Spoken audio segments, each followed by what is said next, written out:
அன்பார்ந்த இறைமக்களே, கிறிஸ்துவின் மறுப ஜபக்குழையின் வாயிலாக என்று உங்களை சந்திப்பதில் நான் பெரும் மகிழ்ச்சி அடைகிறேன். மக்களே, சந்தோஷமாக இருக்கீங்களா? நிறைவாக இருக்கீங்களா?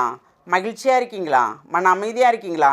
மக்களே, மகிழ்ச்சியும் மன அமைதியும் இறைவன் தந்த பெரிய வரப்பிரசாதம் இல்லையா? இன்றைக்கி அவர் நமக்கு என்ன இறைவார்த்தை தருகிறார் பார்ப்போமா? இறைவாக்கினர் எசையா எழுதிய நூல் அதிகாரம் 44 இறை வார்த்தை 1-4 முடிய.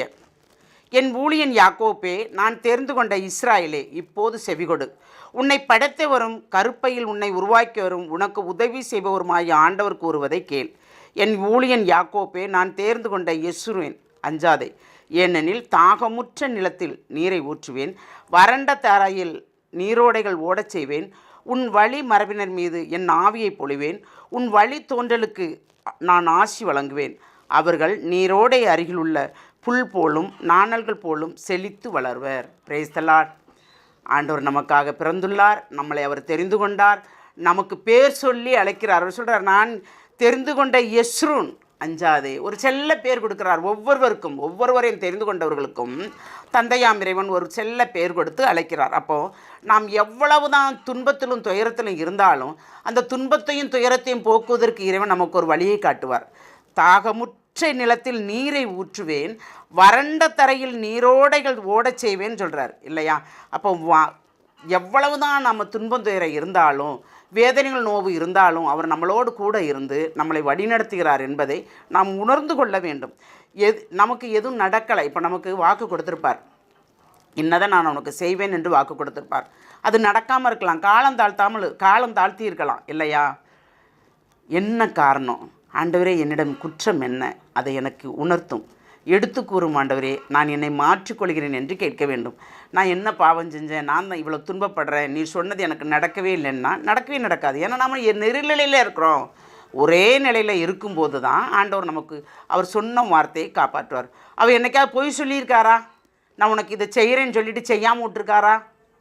மனிதர் நாம் தான் மாற்றி பேசுவோம், சொல்லுவோம், ஆனால் சொல்லவில்லை என்று சொல்வோம் இல்லையா? ஆனால் அவர் அப்படி இல்லையே, சொன்னதை சொன்னபடி செய்வார். ஏனென்றால் அவர் இறைவன், படைத்தவர் அவர். அப்போ அவர் சொல்வது அனைத்துமே நிறைவாக நடக்கும். அப்படி நிறைவாக நடக்கும் என்று நாம் நம்பும்போது தான் எல்லாமே நமக்கு கிடைக்கும் இல்லையா? அப்போ நாம் அவருக்குரியவங்களாக இருக்கோமா? அதுதான் முதல்ல வேணும். ஏன்னா அவர் என்ன சொல்கிறாரு? அவர் தெரிந்து கொண்டவர்கள் எல்லாருமே நீரோடை அருகில் உள்ள புல் போலும் நாணல்கள் போலும் செழித்து வளர்வர். ஒன்றுமே இல்லைன்னாலும் நம்ம நல்லா இருப்போம். நம்புறீங்களா? ஆமாம். ஏனென்றால் இறைவன் நம்மளோடு இருக்கிறார். எதுவுமே இல்லை என்றாலும் ஆண்டவர் நம்மளோடு இருந்து நம்மளை நிறைவாக ஆசீர்வதிக்கிறார். அந்த வரத்தை கேட்டு மன்றாடுவோமா? எல்லாம் வல்ல இறைவா, ஆமாண்டவரே, நீர் எங்களோடு இருக்கும்போது எங்களுக்கு எந்த குறையும் இல்லை என்று நாங்கள் விசுவசிக்கிறோம், நம்புகிறோம். அந்த நம்பிக்கையில் எங்களை முழுமையாக உடைய இரக்கத்துக்குள் ஒப்புக் கொடுக்கிறோம். தந்தையாம் இறைவனே, நாங்கள் இதுகால் வரைக்கும் எப்படி வாழ்ந்தோம் என்பது அல்ல, இனிமேல் எப்படி உண்மையில் நிலைத்திருக்க போகிறோம் என்பதே இந்த வரத்தை நீர் எங்களுக்கு தர வேண்டும். நோயுற்றிருப்பவர்களுக்கு நோயின் தன்மையிலிருந்து விடுதலை கொடுத்து ஒன்றுமே இல்லாதவர்களை நான் நிறைவாக பாதுகாப்பேன் என்று சொன்னது போல் நீர் தாமே எது எது தேவையோ அனைத்தும் நீர் செய்து கொடுக்க போகிற அந்த கிருபைக்கு நன்றி கூறி உம்முடைய வல்லமைக்கும் உம்முடைய ஆற்றலுக்கும் உம்முடைய செயல்பாட்டுக்குள் எங்களை முழுமையாக ஒப்புக் கொடுக்கிறோம். ஜெபம் கேட்கும் நல்ல பிதாவே. ஆமேன், ஆமேன், ஆமேன்.